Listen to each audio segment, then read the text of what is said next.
जय हिंद दोस्तों, government exam study में आपका स्वागत है। जैसा कि कल हम लोगों ने डिसीज के बारे में जाना था और मैंने एक वीडियो पहले से ही यूट्यूब में अपलोड हो चुका है। जिसने अभी ना देखा हो वो देख ले। ये मैं सेकंड वीडियो बनाने जा रहा हूँ। तो डिसीज के बारे में तो जानते हैं। सबसे पहले हमने उस दिन जाना था कि डिसीज है क्या। डिसीज मतलब 3 प्रकार के होते हैं मानव रोग। वो 3 प्रकार के कौन कौन? संक्रामक रोग होता है, असंक्रामक होते हैं और एक होते हैं अनुवांशिक रोग। संक्रामक रोग वे रोग कहलाते हैं जो एक दूसरे में स्थानांतरण होते हैं, वो संक्रामक हैं। असंक्रामक रोग वे हैं जो एक दूसरे पर स्थानांतरण नहीं होते हैं। अनुवांशिक रोग वे होते हैं जो गुणसूत्र की से होते हैं, मतलब कि जो गुणसूत्र ज़्यादा हो जाएं या घट जाएं तो असंक्रामक रोग, वो अनुवांशिक रोग कहलाते हैं। तो हम दोस्तों आज जानते हैं कुछ हम प्रोटोजोआ से होने वाले रोगों के बारे में चर्चा करते हैं। सबसे पहले जानेंगे प्रोटोजोआ से होने वाले रोग। इसकी पहले मैंने ट्रिक बनाई हुई है और फिर इसका एक्सप्लेन किया हुआ है। तो देखते हैं ट्रिक से। आपा का काम पे सोते हैं, यानी प्रोटोजोआ से होने वाली ये ट्रिक है दोस्तों। तो आप से बन गया पायरिया रोग आपका होता है, पायरिया रोग। और का से बन जाए कालाजार रोग होता है। माँ से आपका बन गया मलेरिया रोग बन जाएगा। फे से बन जाएगा पेचिस बन जाएगा। और सोते से यानी सोना से बन जाएगा आपका निंद्रा रोग। तो आपको ये ट्रिक याद रखना है, जिससे आपको बहुत समय तक ये याद रह पाएंगे। तो जानते हैं पायरिया रोग के बारे में।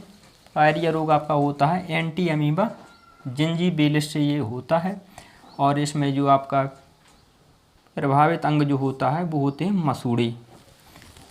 अगला डिसीज देखते हैं कालाजार। क्या है? कालाजार है और ये होता है लीशमानिया डोनोवेनी से होता है। कालाजार आपका डिसीज किससे होता है? लीशमानिया डोनोवेनी से होता है। इसमें प्रभावित अंग आपका है अस्थि मज्जा होता है। और वाहक का काम करती है आपकी बालू मक्खी, जिसको कहते हैं सैंड फ्लाई, वाहक का काम करती है। अगला डिसीज देखते हैं मलेरिया। मलेरिया रोग आपका होता है प्लाज्मोडियम से होता है और इसका प्रभावित अंग होता है ब्लड सेल्स ज़्यादा इफेक्टेड होती हैं। और इसमें वाहक का काम करता है मादा एनाफिलीज। मादा एनाफिलीज नामक मच्छर होता है जो इसको वाहक का काम करता है। अगला डिसीज देखते हैं पेचिस। पेचिस आपका होता है एंटी अमीबा हिस्टोलिटिका से होता है। आपको दोस्तों ध्यान देना है, पेचिस होता है एंटी अमीबा, यहाँ पर है क्या है? यहाँ पर हिस्टोलिटिका है। जबकि आपको पायरिया के बारे में पढ़ा था एंटी अमीबा जिंजीबेलिस, यहाँ पर है जिंजीबेलिस। इतना याद रखना, यहाँ पर जिंजीबेलिस, यहाँ पर है हिस्टोलिटिका। प्रभावित अंग है आपका आंत, यानी आंत सबसे ज़्यादा इफेक्टेड होती है। अगला डिसीज देखते हैं निंद्रा रोग। निंद्रा रोग आपका होता है ट्रिपेनोसोमा नामक एक प्रोटोजोआ होता है, ट्रिपेनोसोमा, जिससे निंद्रा रोग होता है। और आपका प्रभावित अंग होता है अंतरका तंत्र, जिसे कहते हैं नर्व सिस्टम, ज़्यादा इफेक्टेड होता है। लक्षण आपके इसमें होते हैं, इसमें आपको निंद्रा रोग में बहुत ज़्यादा आपको नींद आएगी और बुखार आएगी। ध्यान न देने पर इसमें अंततः मृत्यु भी हो जाती है।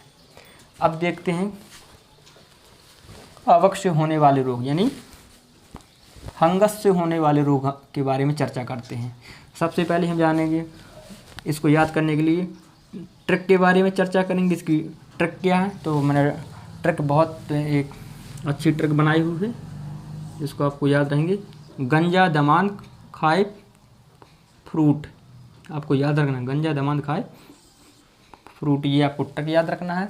गंजा से आपका बन जाएगा गंजापन, एक डिसीज होता है गंजापन होता है। और दा से बन जाएगा आपकी दाद, और इस वाले दा से बन जाएगा दमा, और खा से बन जाएगा खाज, और फूट से बन जाएगा एथलीट फूट। तो सबसे पहले हम डिसीज गंजापन के बारे में जानते हैं। टेनिया एपिटस नामक फंगस से होता है गंजापन। दांत किससे होता है? दाद होता है ट्राइकोफाइटान लेरुकोसस से होता है दाद। दोस्तों आपको यहाँ पर कवक जौन जिससे होने वाले हैं वो हर याद रखना है, और बाकी कुछ पूछा नहीं जाता है इसमें ज़्यादा। तो दाद आपका ट्राइकोफाइटाइन लेरुकोसस से होता है, गंजापन टेनिया केपिटस से होता है।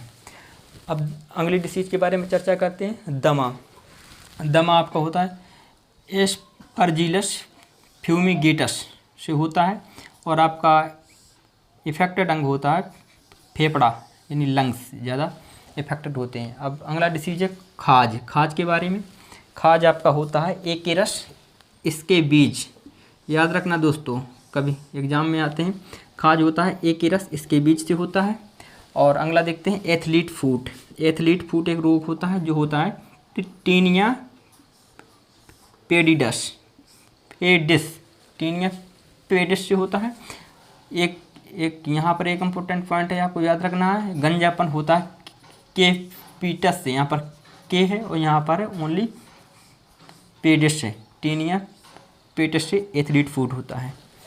अगला रोग देखते हैं यानी हेल्मिंथस से होने वाले रोग हम चर्चा करना। हम लोगों ने जाना प्रोटोजोआ से होने वाले रोगों के बारे में जाना, फिर हमने कवक से होने वाले रोगों के बारे में जाना। अब हम जानते हैं हेल्मिंथस से होने वाले रोगों के बारे में चर्चा करते हैं। हेल्मिंथस रोग के बारे में चर्चा करना तो सबसे पहला रोग है आपका अतिसार होता है इससे, हेल्मिंथस से। और ये होता किससे है? ये होता है एस्केरिस लुम्ब्रिक्वाइडिन नेमेटोड होता है। क्या होता है? एस्केरिस लुम्ब्रिक्वाइडिन नेमेटोड होता है। और इसमें क्या होता है, जो आपका प्रोटीन पचाने वाले जो एंजाइम होते हैं यानी ट्रिप्सिन जो होता है उसको ये क्या करता है, नष्ट कर देता है। अतिसार अतिसार तो एक रोग है जो एस्केरिस लुम्ब्रिक्वाइडिन जो नेमेटोड होता है, वो जो ट्रिप्सिन होता है यानी प्रोटीन का पाचन करने वाला, इसको ये नष्ट कर देता है। अगला रोग देखते हैं फाइलेरिया, जिसका दूसरा नाम है हाथी पाँव। हम फाइलेरिया को हाथी पाँव के नाम से भी जानते हैं। तो इसके फाइलेरिया ये किससे होता है? ये होता फाइलेरिया ब्रोंकोफाइटिस से होता है। ये एक प्रकार का क्या है, कृमि है। और इसमें वाहक का काम करता है आपकी क्यूलेक्स मच्छर, जो कि आपके क्यूलेक्स मच्छरों के जो दंश होते हैं यानी लार्वा टाइप के, वो इसका फाइलेरिया का वाहक करते हैं। इसमें आप इफेक्टेड अंग क्या हैं? पैरों में सूजन आ जाती है इसमें, और आपकी जो वृषण कोष होते हैं उनमें सूजन आ जाती है, और शरीर के अन्य भाग में भी सूजन आ जाती है। ये फाइलेरिया के लक्षण नहीं इफेक्टेड अंग होते हैं। पैरों में आएगी, वृषण कोषों में आएगी, शरीर के अन्य भागों में भी सूजन आ सकते हैं फाइलेरिया से। अब हम दोस्तों जानते हैं असंक्रामक रोग के बारे में। असंक्रामक रोग भी होते हैं जो एक दूसरे में स्थानांतरण नहीं होते हैं, वो असंक्रामक रोग कहलाते हैं। तो असंक्रामक रोग जैसे कैंसर, आपका एक कैंसर जो होता है ये असंक्रामक रोग होता है। ये जैसे एक व्यक्ति को कैंसर हो तो दूसरे व्यक्ति को कैंसर नहीं, ना उसके नज़दीक बैठने से एक दूसरे व्यक्ति को कैंसर नहीं हो सकता है। जैसे कैंसर, सबसे पहले कैंसर के बारे में जानिए। कैंसर है, कैंसर का अध्ययन क्या कहलाता है? कई बार एग्जाम में पूछा गया है। तो कैंसर का अध्ययन कहलाता है ऑन्कोलॉजी। कैंसर के अध्ययन को हम ऑन्कोलॉजी कहते हैं। और कैंसर की मैं चर्चा करूँ तो कैंसर में दो प्रकार के ट्यूमर होते हैं। एक होता है सुदम्य ट्यूमर होता है, एक होता है आपका दुर्दम्य ट्यूमर। जो सुदम्य ट्यूमर होता है ये शरीर के पूरे भाग में नहीं फैलता है, ये शरीर के एक भाग में यानी कोई भी भाग में, मतलब ये सुदम्य ट्यूमर रहता है। जो दुर्दम्य ट्यूमर होता है ये पूरे शरीर में फैल जाता है। कौन? दुर्दम्य ट्यूमर। तो अब कैंसर होते हैं 4 प्रकार के होते हैं दोस्तों।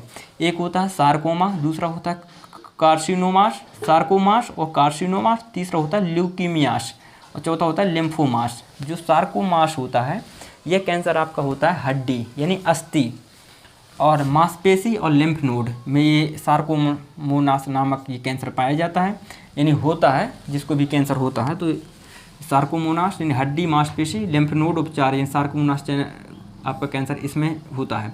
उपचार इसके लिए रेडियो सक्रिय स्ट्रांसियम 19 का इसके लिए यूज उपचार के लिए किया जाता है। सेकेंड में देखते हैं कार्सिनोमास जो कैंसर होता है ये होता है आपके मुंह और गले में जो कैंसर होता है उससे कहते हैं कार्सिनोमास कहते हैं। और जो और एक होता है ल्यूकीमियास। ल्यूकीमियास कैंसर होता है असामान्य वृद्धि, जैसे आपकी WBC है जो ब्लड वो होती है वाइट ब्लड सेल्स, उसमें असामान्य वृद्धि यानी बढ़ने लगती है तो उसे ल्यूकीमियास, जब ये बढ़ने लगती है तो ये ल्यूकीमियास कैंसर माना जाता है। और इसके लिए उपचार क्या है, अस्थि मज्जा का प्रत्यारोपण यानी होता है ल्यूकीमियास कैंसर में। अगला कैंसर देखते हैं क्या है, लिम्फोमोनास कैंसर यानी लिम्फोमोनास कैंसर होता है। ये होता है लसका और गांठों और स्प्लीन, लसका गांठों और स्प्लीन में आपके पाया जाता है लिम्फोमास कैंसर होता है। अब चर्चा करते हैं कैंसर के उपचार के लिए क्या होता है। कैंसर हो जाता है, कैंसर के लिए वो करनी पड़ती है, क्या करनी पड़ती है, सर्जरी होती है। और जो कीमोथेरेपी होती है उसमें कोबाल्ट 60 का प्रयोग, ये भी कई बार एग्जाम में आ चुका है। कैंसर के उपचार के लिए कीमोथेरेपी में कोबाल्ट 60 का यूज किया जाता है। और रासायनिक चिकित्सा में तो बिन इरीथ्रम और बिन ब्लास्टन जैसी दवाइयों का कैंसर के उपचार के लिए यूज किया जाता है। अब दोस्तों चलते हैं हम आनुवांशिक रोग, जो कि आनुवांशिक रोग क्या है, जो कि क्रोमोसोम की कमी के कारण होते हैं। किसकी कमी के कारण,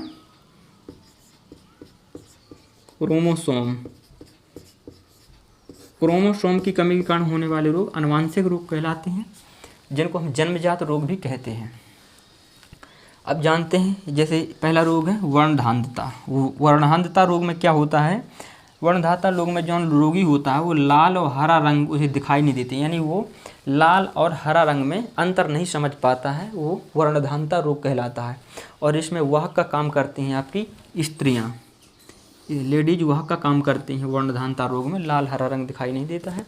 और नेक्स्ट डिसीज देखते हैं रंजकहीनता, यानी एल्बिनिज्म रोग जो होता है, ये होता है टायरोसिनेज एंजाइम के कारण होता है। किससे, टायरोसिनेज एंजाइम। अब ये टायरोसिनेज एंजाइम क्यों होता है, जब आपके जीन की कमी हो जाती है, यानी क्रोमोसोम की जब कमी के कारण ये टायरोसिनेज जो एंजाइम होता है इसकी भी कमी हो जाती है। टायरोसिनेज एंजाइम की जब कमी हो जाएगी, जिससे शरीर के कुछ भागों में रंग उड़ जाता है, यानी कुछ भागों का आपके शरीर के रंग उड़ जाता है, तो वो रंजकहीनता कहलाता है। अगला डिसीज देखते हैं डाउन सिंड्रोम। डाउन सिंड्रोम का दूसरा नाम है मंगोलिज्म कहा जाता है, या इसको मंगोलियन सिंड्रोम भी कहते हैं। इसमें क्या होता है, इसमें होता है 21वें गुणसूत्र में एक अतिरिक्त अन्य गुणसूत्र जुड़ जाता है, एक अतिरिक्त अन्य गुणसूत्र जुड़ जाता है, जिससे ये डाउन सिंड्रोम यानी मंगोलिज्म सिंड्रोम रोग हो जाता है। यानी आपके जो 22 यानी 21वें गुणसूत्र के एक अन्य गुणसूत्र जुड़ जाता है, जिससे हम डाउन सिंड्रोम या मंगोलियन से, आपको इतना याद रखना है बस। नेक्स्ट है पटाउ सिंड्रोम। पटाउ सिंड्रोम में क्या होता है दोस्तों, इसमें होता है 13वें गुणसूत्र में एक अतिरिक्त गुणसूत्र इसमें जुड़ जाता है, तो आपका पटाउ सिंड्रोम। पटाउ सिंड्रोम में क्या होता है, इसके लक्षण क्या होते हैं, यानी माथा चपटा होना और उसमें बुद्धि की बहुत कमी होना, मतलब इसके कई लक्षण होते हैं पटाउ सिंड्रोम के, इसी तरह होते हैं डाउन सिंड्रोम के होते हैं। नेक्स्ट है आपका टर्नर सिंड्रोम। क्या है, टर्नर सिंड्रोम। इसमें क्या होता है, इसमें ये होता है 45 गुणसूत्र होते हैं, जबकि होना चाहिए 46 होना चाहिए। इसमें 45 गुणसूत्र होते हैं और यह रोग ज़्यादातर स्त्रियों में पाया जाता है। स्त्रियों में क्या पाया जाता है, स्त्रियों में होता है कि दाढ़ी मूंछ का निकलना, आवाज़ का भारी होना, ये टर्नर सिंड्रोम हो जाने से ये लक्षण देखे जाते हैं, और उसमें इसके कारण स्त्रियों में बांझपन आ जाता है। और नेक्स्ट डिसीज है क्लाइनफेल्टर सिंड्रोम। क्लाइनफेल्टर सिंड्रोम ये होता है पुरुषों में होता है। इसमें क्या होता है, इसमें ये होता है कि जो होना चाहिए 46 गुणसूत्र, इसमें एक गुणसूत्र बढ़ जाता है, यानी 47। यहाँ पर 46 की जगह एक गुणसूत्र घट जाता है, 45 होते हैं, तो स्त्रियों में टर्नर सिंड्रोम होता है। और जो क्लाइनफेल्टर सिंड्रोम यानी इसमें 46 की जगह एक गुणसूत्र बढ़ जाता है, 47 हो जाते हैं, यह होता है पुरुषों में होता है, जिससे पुरुषों में नपुंसक हो जाते हैं। और इसके लक्षण क्या है, पुरुषों में लक्षण ये है कि आपके यानी स्तनों का बढ़ना और आपके जनन अंगों का विकसित न होना, जिससे नपुंसक हो जाते हैं। एक बार दोबारा ट्राई करते हैं दोस्तों याद करने के लिए। प्रोटोजोआ से होने वाले रोग मैंने बताया, आपको ट्रिक बताई हुई है। पापा काम पेश होते हैं। तो पा से बन गया पायरिया, का से कालाजार, माँ से मलेरिया बनेगा और पे से बन जाएगा पेचिश, सोते यानी सोना से बन जाएगा निंद्रा रोग। तो पायरिया में हम बात, पायरिया होता है एंटी अमीबा जिंजीबेलिस से होता है। और अब आपका इफेक्टेड ऑर्गन मसूड़ा, यानी जो आपके मसूड़े होते हैं वो सबसे ज़्यादा इससे इफेक्टेड होते हैं पायरिया से। अब देखते हैं कालाजार, जो कालाजार होता है लीशमानिया डोनोवेनी से होता है। इफेक्टेड ऑर्गन अस्थि मज्जा, वाहक बालू मक्खी यानी सैंड फ्लाई होती है। अब देखिए मलेरिया, मलेरिया होता है प्लाज्मोडियम, इफेक्टेड अंग ब्लड सेल्स होते हैं, वाहक होता है मादा एनाफिलीज। नेक्स्ट डिसीज है पेचिस, पेचिस बहुत इंपॉर्टेंट है। ये होता है एंटी अमीबा हिस्टोलिटिका से होता है। इफेक्टेड ऑर्गन है आपके आंत, सबसे ज़्यादा इफेक्टेड होती है। निंद्रा रोग होता है ट्रिफेनोसोमा से होता है और इफेक्टेड ऑर्गन है नर्व सिस्टम होता है, तंत्र का तंत्र। लक्षण इसके हैं बहुत ज़्यादा नींद आएगी और आपको बुखार भी चढ़ जाएगी, अंततः मृत्यु भी हो जाती है इसमें। अब कवक यानी फंगस से होने वाली डिसीज क्या है, इसकी मैंने इसकी भी ट्रिक बनाई हुई है। गंजा दमांद खाए फ्रूट, यानी गंजा से गंजापान, दा से दाद और दा से एक बन जाएगा दमा, खा से खाद और फूड से एथलीट फूड बन जाएगा। गंजापान होता है टेनिया केफिटस से होता है और दाद होता है ट्राइकोफाइटोन लेरुकोसस कोसम से होता है, दाद होता है। दमा होता है स्पर्जिलस फ्यूमिगेटस से दमा होता है। इफेक्टेड अंग होता है फेफड़ा दमा के लिए, खाद के लिए एक रस इसके बीच से होती है। एथलीट फूड होता है टेनिया पेडिस से एथलीट फूड होता है। अब देखते हैं हेलमेंथिस से होने वाले रोग, अतिसार। अतिसार यानी स्केरिवीज लुम्ब्रिक्वाइडिन नेमेटोड से होता है। इसमें क्या करना है, यहाँ पर हो जाता है प्रोटीन को जो पचाने वाला आपका एंजाइम ट्रिप्सन हो जाता है वो नष्ट हो जाता है। अतिसार कौन नष्ट करता है, स्केरिस लुम्ब्रिक्वाइडिन नेमेटोड नष्ट कर देता है। अब फाइलेरिया यानी हाथी पांव रोग भी इसे कहते हैं। फाइलेरिया होता है फाइलेरिया ब्रोंकोफोक्टाइस होता है। इसमें कृमि एक प्रकार का होता है, वह क्यूलेक्स मच्छर के दंश से होता है। और आपका इफेक्टेड ऑर्गन होता है पैरों, वृषणकोशों तथा शरीर के अन्य भागों में सूजन आ जाती है, वो फाइलेरिया या हाथी पांव रोग कहलाता है। असंक्रामक रोग कैंसर जैसे हो गया, कैंसर मैंने पढ़ाया आपको, कैंसर 4 प्रकार के होते हैं। कैंसर का अध्ययन आपका ओंकोलॉजी हो गया, सार्कोमोनास, कार्सिनोमास, ल्यूकेमियास, लिम्फोमोनास, ये कैंसर हो गए। उपचार के लिए सर्जरी, कीमोथेरेपी, कोबाल्ट 60 का यूज हो गया। रासायनिक चिकित्सा में बिन इरिथ्रियम, बिन ब्लास्टिन जैसी दवाइयों का यूज किया जाता है। अनुमानसिक रोग आपको बता दिया, ये गुणसूत्र यानी क्रोमोजोम की कमी के कारण होते हैं। वर्धनता रोग में लाल और हरा रंग में अंतर नहीं समझ में आता है, यानी दिखाई नहीं देते हैं और इसका वाहक का काम स्त्रियां करती हैं। रंजकहीनता रोग आपका टायरोसिनेज एंजाइम होता है, जीन की कमी के कारण टायरोसिनेज एंजाइम की कमी हो जाती है, जिससे शरीर कुछ भागों से रंग उड़ जाता है शरीर के रंजकहीनता रोग में। अब नेक्स्ट डिसीज है डाउन सिंड्रोम, यानी जिसको मंगोलिज्म या ये मंगोलियन सिंड्रोम के नाम से भी जाना जाता है। इसमें क्या होता है, 21वें गुणसूत्र की जगह एक अतिरिक्त गुणसूत्र जुड़ जाता है, तो वहाँ पर डाउन सिंड्रोम। और पटाऊ सिंड्रोम में 13वें गुणसूत्र की जगह एक गुणसूत्र जुड़ जाता है, पटाऊ। और टर्नर सिंड्रोम ये स्त्रियों में होता है, इसमें 40 गुणसूत्र होना चाहिए, लेकिन इसमें 45 गुणसूत्र होते हैं। और क्लाइनफेल्टर सिंड्रोम में 47 गुणसूत्र हो जाते हैं, जबकि 46 होना चाहिए। ये स्त्रियों में होता है, ये पुरुषों में होता है। तो दोस्तों आज के हमारे ये रोग रहे, तो आज के लिए हम यहीं पर रखते हैं। लेकिन हाँ दोस्तों, हमारे वीडियो को लाइक, शेयर एंड चैनल को सब्सक्राइब जरूर कर लें, जिससे ये आपको वीडियो का नोटिफिकेशन मिलता रहे। और आप वीडियो को लाइक ज़्यादा से ज़्यादा करें, जिससे हम आपको अच्छा से अच्छा सिलेबस यानी करवा सकें। और ठीक है, धन्यवाद सर।